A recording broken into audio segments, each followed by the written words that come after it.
Hello दोस्तों, स्वागत है हमारे YouTube चैनल पर। आज हम लोग इस वीडियो में एसएससी सीजीएल 2025 के एग्जाम पैटर्न पर चर्चा करेंगे और इसमें क्या नया अपडेट है, इंपॉर्टेंट चीजों पर हम लोग चर्चा करेंगे और वैकेंसी से रिलेटेड क्या अपडेट है, भविष्य में इंक्रीज होगी कि डिक्रीज होगी और होगी तो कितना होगी, इस पर भी हम लोग चर्चा करेंगे। तो चलिए शुरू करते हैं हम लोग वीडियो को। दोस्तों, इस साल जो वैकेंसी आपकी आई है 14,582 वैकेंसी आई है, जो 2024 से अगर कंपेयर किया जाए तो 3,145 वैकेंसी कम आई है। क्योंकि वैकेंसी इसमें जो आगे आपकी इसमें जो वैकेंसी कुछ बढ़ेगी लेकिन ज्यादा नहीं बढ़ेगी, क्योंकि 17,000 वैकेंसी पिछले साल ही फिल की जा चुकी है। इसमें लगभग आप मान के चलिए 400 या 500 बढ़ेगी, 15,000 के नियर अबाउट ये आपकी वैकेंसी पहुंच जाएगी, इससे ज्यादा नहीं आगे जाने वाली है। और वैकेंसी अगर पिछले 5-6 सालों का अगर आप देखें तो सबसे ज्यादा जो वैकेंसी आपकी फिल की गई थी वो 37,409 वैकेंसी। इसमें कुछ डिक्रीज हो गई थी बाद में, ये लगभग 36,000 वैकेंसी फिल की गई थी। तो इसी तरह से आप ये चीज अगर देखेंगे जी, इनका जो वैकेंसी फिलिंग जो प्रोसेस है उसके अकॉर्डिंग इसमें ज्यादा नहीं इंक्रीज होगा, बहुत मुश्किल से 4 या 500 वैकेंसी इंक्रीज होगी, वो भी CHSL वाली पोस्ट है। CHSL वाली पोस्ट है, PS या PA, ये सब पोस्टें जो है ना ऐड होंगी, और ये अगर उधर से ऐड होंगी तो वो CHSL में कटौती होगी फिर। तो चलिए दोस्तों, हम लोग आगे बढ़ते हैं एग्जाम पैटर्न की तरफ। एग्जाम पैटर्न की तरफ बढ़ने से पहले हम लोग कुछ इंपॉर्टेंट चीजें देख लेते हैं। देखिए, आपकी क्वालिफिकेशन जो चाहिए स्टैटिकल इन्वेस्टिगेटर के लिए और जूनियर स्टैटिकल को छोड़ करके बाकी सबके लिए केवल बैचलर डिग्री चाहिए। इसमें क्या आपके पास होना चाहिए, बैचलर डिग्री होना चाहिए 60%, मैथमेटिक्स में 60% होना चाहिए। बैचलर डिग्री अगर है तो 60% हो, या फिर मैथमेटिक्स स्टैंडर्ड में जो है ना मैथमेटिक्स हो या स्टैटिक्स हो, उसमें 60% के साथ हो। और स्टैटिकल इन्वेस्टिगेटर के लिए बैचलर डिग्री आपकी होनी चाहिए, स्टैटिक्स एज ए सब्जेक्ट होना चाहिए और सभी सेमेस्टर में। और बाकी सभी पोस्टों के लिए बैचलर डिग्री केवल जरूरी है। एज की अगर बात करें तो एज ग्रुप की वैकेंसी जो है ना, इसमें 3 ग्रुप में डिवाइड है: 18 से 27, 18 से 30, 20 से 30 या 18 से 32।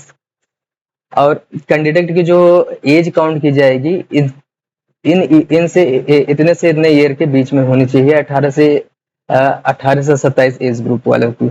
और बाकी ये जो आप लोगों का 5 साल 3 साल का जो आपका रिजर्वेशन है एज का, वो कैटेगरी वाइज अपना है। और सिलेक्शन प्रोसेस देखें तो टीयर 1, टीयर 2, फिर डॉक्यूमेंट वेरिफिकेशन, फिर फाइनल मेरिट आपकी बनेगी। इसी बेसिस पर आपका सिलेक्शन होना है। अगर एग्जाम पैटर्न टीयर 1 का अगर देखें, टीयर 1 का, तो टीयर 1 का देखिए 25-25 क्वेश्चन का इंग्लिश, मैथ, रीजनिंग, GS आपका होगा। एक क्वेश्चन आपके 2 नंबर के होंगे, टोटल 200 नंबर का पेपर है आपका। टीयर 2 का अगर एग्जाम पैटर्न देखें तो टीयर 2 में 2 पेपर होने हैं। एक पेपर 1 जो होगा वो सभी पोस्टों के लिए होगा, और पेपर 2 जो है ना वो जूनियर स्टैटिकल ऑफिसर के लिए होना है और स्टैटिकल इन्वेस्टिगेटर, इन 2 पोस्टों के लिए पेपर 2 होगा। तो पेपर 2 के बारे में थोड़ा देख लेते हैं हम लोग। उससे पहले टीयर 1 का एग्जाम पैटर्न देखते हैं। देखिए, सेशन 1 में क्या है, आपका 2 मॉड्यूल में पेपर होगा। 2 मॉड्यूल में मॉड्यूल 1 मॉड्यूल फर्स्ट है, तो इसमें क्या होगा, मैथमेटिक्स और रीजनिंग होंगे। और सेकंड सेक्शन में आपका इंग्लिश और GS होगा आपका, GS GK। और ये टोटल आपका जो है ना 30-30 क्वेश्चन के होंगे। एक क्वेश्चन 3 नंबर के होंगे, हर क्वेश्चन 3 नंबर का होगा। और इसमें आपका जो है ना, जो मॉडल फर्स्ट है थर्ड सेशन का, इसमें आपका कंप्यूटर टेस्ट है, का 20 क्वेश्चन रहेंगे 60 नंबर का, और ये 15 मिनट की टाइमिंग होगी। सेकेंड सेशन में आपकी जो है ना टाइपिंग होनी है, वो 15 मिनट की टाइपिंग होगी। अगला हम लोग देखते हैं टीयर 2 में जो पेपर सेकंड पेपर होगा वो क्या होगा, स्टैटिक्स वाला होगा, जो स्टैटिकल इन्वेस्टिगेटर के लिए है। ये एक क्वेश्चन जो है ना 2 नंबर का होगा, 2 घंटे का पेपर होगा।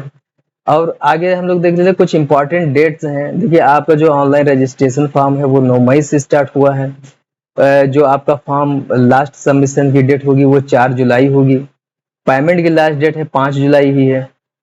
और एप्लीकेशन करेक्शन की जो विंडो ओपन होगी 9 से 11 जुलाई, 2 दिन का इसमें जो है ना 2 दिन केवल विंडो खुली रहेगी आपका, अगर फॉर्म अगर गलत हो जाता है तो करेक्ट करने के लिए। जो एग्जाम की टीयर 1 की एग्जाम डेट है ये टेंटेटिव, इसमें टेंटेटिव बताया है, ये टेंटेटिव एग्जाम डेट है, फिक्स नहीं है, ये आगे घट बढ़ भी सकती है। तो 13 अगस्त से 30 अगस्त के बीच में आपका एग्जाम टेंटेटिव है, और टारगेटिव जो टेंटेटिव डेट है वो दिसंबर में होने की पूरी पॉसिबिलिटी है। दिसंबर में अगर इस डेट में हो जाता है अगर आपका टायर 1, तो आपका जो टीयर 2 होगा वो दिसंबर में हो जाएगा। तो दोस्तों, आप लोगों को वीडियो कैसी लगी है, हमारे चैनल को सब्सक्राइब करिए, सपोर्ट करिए। Thank you.